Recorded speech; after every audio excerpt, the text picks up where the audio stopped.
Mas agora entrando no assunto, que é o Packers, já que o nosso canal é sobre o Packers, vamos fazer a retrospectiva da temporada, né? E nessa primeira parte a gente vai falar dos primeiros jogos.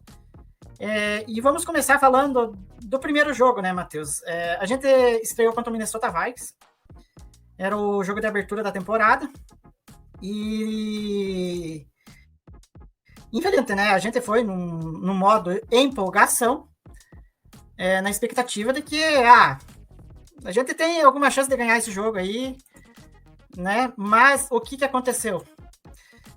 Aconteceu uns fatos aí que meio que definiram a derrota do Packers. Até vou destacar para você e aí você pode até comentar. O Packers naquele jogo começou atacando.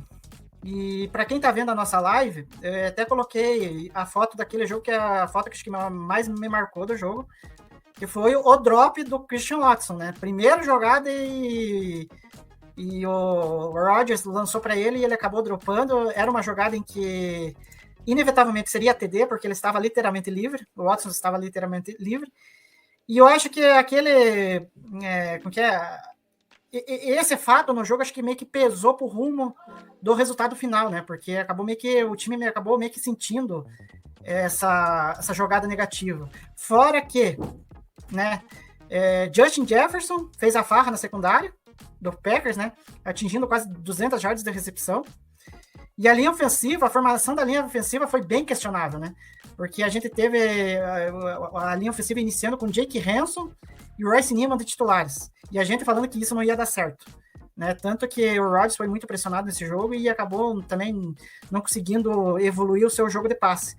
E eu queria saber de você, Matheus, o que você achou desse jogo, o que te deu de impressão do que seria do Packers já nesse primeiro jogo ao longo da temporada aí?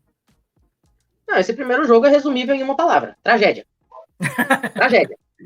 Mas uma coisa que eu aprendi nesses anos de NFL é que você nunca pode resumir uma temporada a um jogo. Então, lógico, a gente sempre fica decepcionado com a derrota na estreia, ainda mais para um rival, e especialmente o Vikings, que a gente sabia que era o único time que tinha calibre de brigar pelo título da divisão. Mas, primeiro jogo, fora de casa, o Packers tradicionalmente sempre perde para um time dentro da divisão, né? Muitas vezes é o Lions, outras vezes é o Bears. Nos últimos anos, o Vikings tem sido uma pedra no sapato. Mas ainda, assim, primeiro jogo, estreia, beleza. Esse drop do Christian Watson também, apesar de que naquele momento mudaria completamente a história do jogo, porque os Packers iriam abrir 7-0, depois acabaram tomando 7-0, aí pra recuperar já ficou difícil. Enfim, o time liderando é uma coisa, perdendo é outra, todo mundo sabe disso em qualquer esporte. Mas também, um moleque ainda começando a carreira, a primeira jogada em profundidade dele, enfim, então também não dá pra querer colocar tudo nas costas dele. Mas esse primeiro jogo é isso. Ele foi uma tragédia, mas ainda era uma tragédia contornável, vamos dizer assim. O problema foi o que se seguiu. A gente viu que nos jogos seguintes não tivemos os ajustes que eram necessários. E quando você toma uma pancada dessa no primeiro jogo, é sinal de você tem que ligar o giroflex, você tem que acender a luzinha de alerta e falar, opa, peraí, vamos entender o que aconteceu aqui. Não aconteceu. Tanto é que nos próximos jogos, os Packers venceram 3 partidas consecutivas, mas em nenhum momento mostraram desempenho. E aí aconteceu o ponto mais baixo da temporada, que a gente vai falar mais pra frente. Então esse jogo ele foi realmente o começo do fim, vamos dizer assim. O famoso daqui pra frente, só pra trás. E tudo começou nessa tragédia.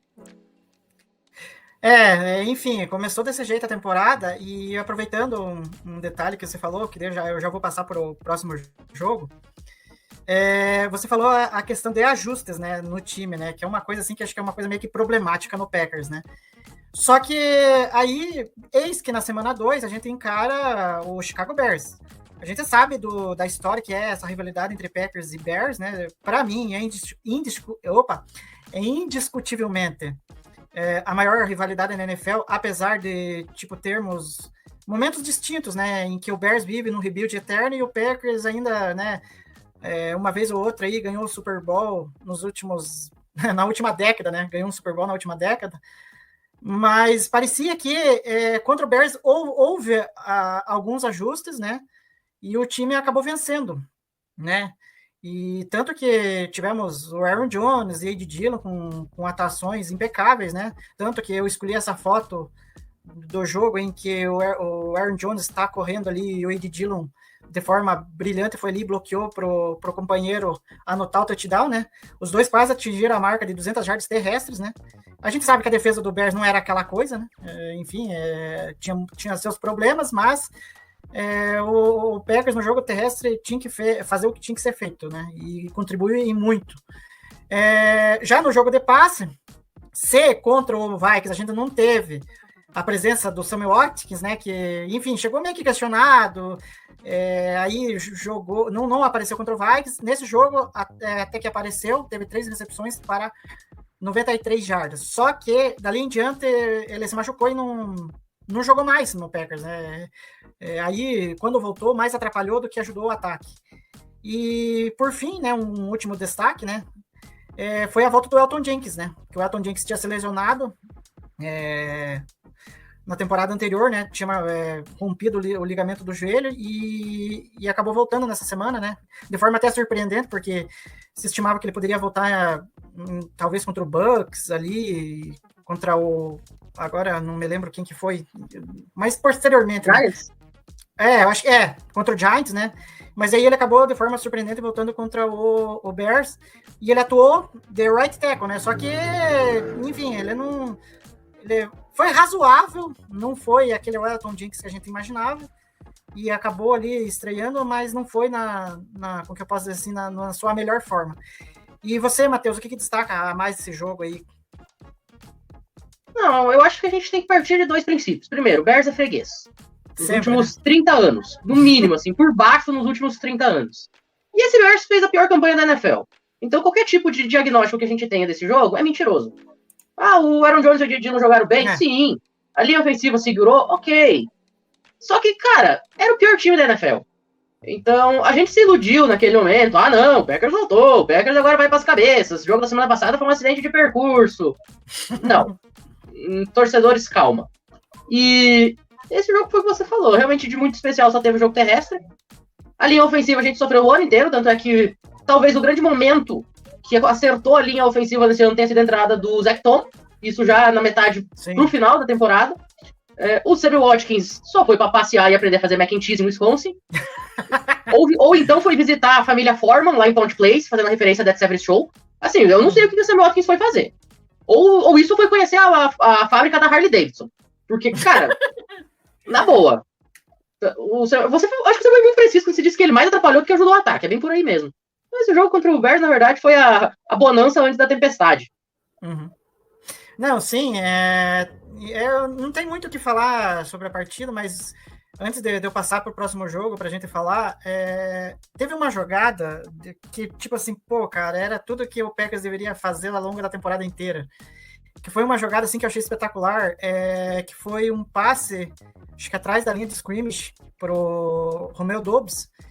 E, tipo assim, acho que talvez foi a jogada do Packers, o ataque do Packers mais bem executada na temporada inteira.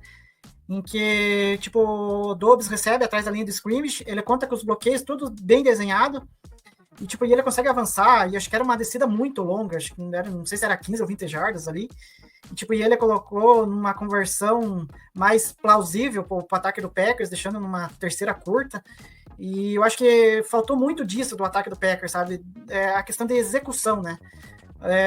Tanto que, se falar em execução, aí eu já vou pegar o gancho do próximo jogo.